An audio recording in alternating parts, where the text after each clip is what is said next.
How to successfully return to work? We're going to talk about that today. Hi, it's Dr. Ruth Pain Doc, founder of Chronic Pain Rescue, a telehealth practice devoted to helping those who suffer from chronic pain using holistic and integrative approaches to become pain-free or significantly pain-less. This is basically in response to a post I saw in a support group for chronic pain, someone who was going to go back to work and was worried. She didn't want her pain to flare up again and cause her to not be able to be successful going back to work. I have no idea how long she was out, but I commended her for the fact that she wanted to go back to work. Studies show that when people are absent from work for 20 days, they have a 70% chance of returning to work. But if they're absent for 45 days, that chance of returning to work drops to 50%. And if they are absent for more than 70 days, their chances of returning to work plummet to 35%. So, the ability to be able to do your work, especially if it's something that you enjoy, my goodness, it's priceless. It really is important. And I think it's important, if possible, to be able to do that. Now, some jobs will allow light duty, and it doesn't have to just be for work-related. Usually work-related gets an opportunity to do light duty, but it's possible, even if it's not work-related, that you could do that. And that might be a way at least to get started back. The likelihood that you'll get better quickly, as it was saying, related to an injury. If you could go back and do light duty while you're recuperating, while you're getting physical therapy, or if that's what you're doing, it definitely makes a positive difference in getting you well again.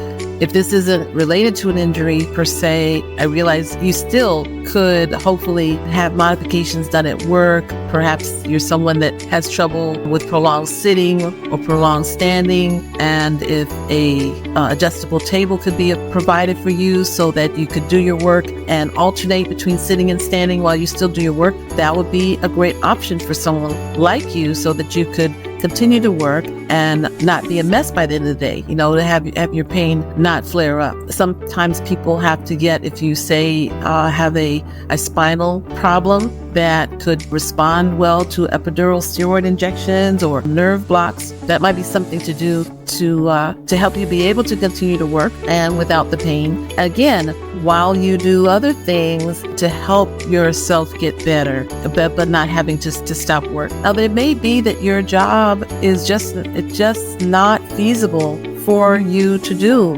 anymore. They do have what they call work hardening programs to help toughen up your body to perform the job that you have. But if that's not something that's going to work for you, you may need to work with a vocational rehab program. Usually the Department of Employment here in the United States, every state and county has a Department of Employment, and they have vocational rehab departments for people with disabilities to help them to get job training and sometimes with job placement, so that you can find something that you're able to do and still have a productive life and still be able to work. So if you weren't aware of that, I want to make sure you do know about that, because there's so many different types of jobs today. There are a lot of sedentary jobs, especially in STEM and in technology, that if you're willing to learn, obviously, and if you're able to learn,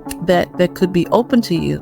So if work, being able to be productive, is important to you, something that you want to do, I say go for it. There are a lot of people looking to get on disability. Disability can be a long process, not to say that you shouldn't do that if that's what you need to do, but it can be a long process and a lot of anxiety and stress being able to get into that program. But it's not a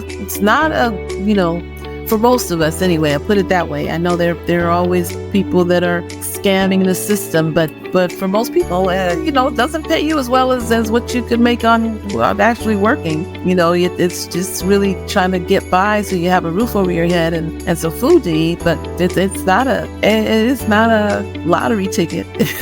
So anyway, I just wanted to put some information out there that hopefully could help. If there's some passion that you have, you shouldn't let your body keep you from pursuing that passion or from continuing that passion. There's got to be an answer. I always feel there's answers out there if you continue to look and have hope. So until next time, peace and blessings.